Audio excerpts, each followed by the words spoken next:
नमो भगवते वासुदेवाय। नमस्कार, स्वागत है आपका। आज की वीडियो में हम पुत्रदा एकादशी की कथा का रसपान करेंगे। चैनल पे यदि आप नए आए हैं तो चैनल को सब्सक्राइब, वीडियो को लाइक और शेयर करें। कथा को पूरी श्रद्धा पूर्वक सुने और पूर्ण सुने। महाराज युधिष्ठिर ने पूछा, हे भगवान, आपने सकला एकादशी का महात्म्य बताकर बड़ी ही कृपा की। अब आप कृपा करके यह बताइए कि पौष शुक्ल पक्ष की एकादशी का क्या नाम है, उसकी तिथि क्या है और विधि क्या है, और इसमें कौन से देवता का पूजन किया जाता है। भक्त वत्सल्य भगवान श्री कृष्ण बोले कि हे राजन, इस एकादशी का नाम पुत्रदा एकादशी है।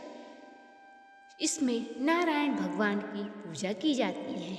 इस चर और अचर संसार में पुत्रदा एकादशी के व्रत के समान दूसरा और कोई व्रत नहीं है। इसके पुण्य से मनुष्य तपस्वी, विद्वान और लक्ष्मीवान होता है। इसकी मैं एक कथा कहता हूँ, सो तुम ध्यानपूर्वक सुनो। भद्रवती नामक नगरी में सुकेतु नाम का एक राजा राज्य करता था। उसका कोई पुत्र नहीं था। उसकी स्त्री का नाम शव्या था।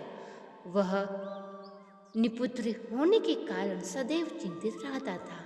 राजा पितर भी रो रो कर पिंड लिया करते थे और सोचा करते थे, इसके बाद हमें कौन पिंड देगा। राजा को भाई, बांधव, धन, हाथी, घोड़े, राज्य, मंत्री, इन सब में से किसी से भी संतोष नहीं होता था। वह सदैव यही विचार करता कि मेरे मरने के बाद मुझको कौन पिंडदान करेगा। बिना पुत्र के पितरों और देवताओं का ऋण मैं कैसे चुका सकूंगा। जिस घर में पुत्र न हो उस घर में सदैव अंधेरा ही रहता है। इसलिए पुत्र उत्पत्ति के लिए प्रयत्न करना चाहिए। जिस मनुष्य ने पुत्र का मुख देखा वह धन्य है। उसको इस लोक में यश और परलोक में शांति मिलती है, अर्थात दोनों लोक में उसके सुधर जाते हैं। पूर्व जन्म के कर्म से ही इस जन्म में पुत्र, धन आदि प्राप्त होते हैं। राजा इस प्रकार 7 दिन चिंता में लगा रहता था।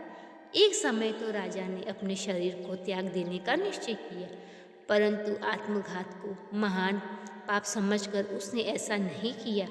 एक दिन राजा ने ऐसा ही विचार करता हुआ अपने घोड़े पर चढ़कर वन को चल दिया तथा पक्षी और वृक्षों को देखने लगा।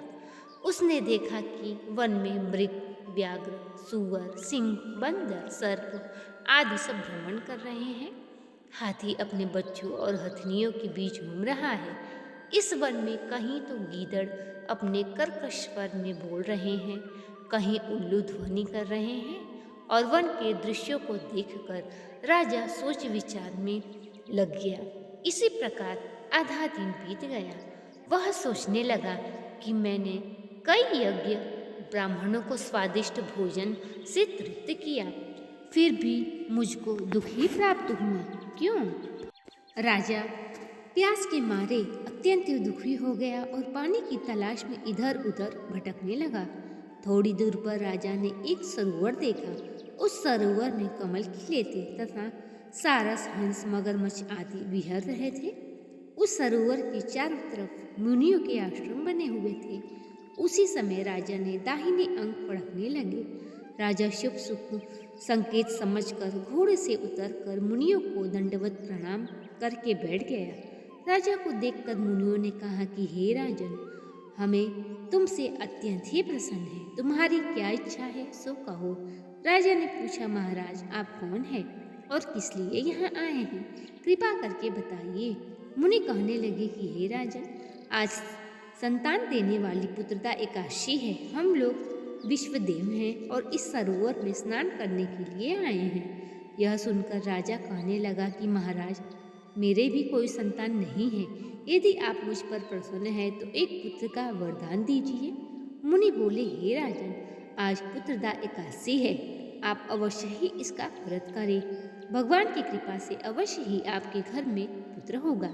मुनि के वचनों को सुनकर राजा ने उसी दिन एकादशी का व्रत किया और द्वादशी को उसका पारण किया।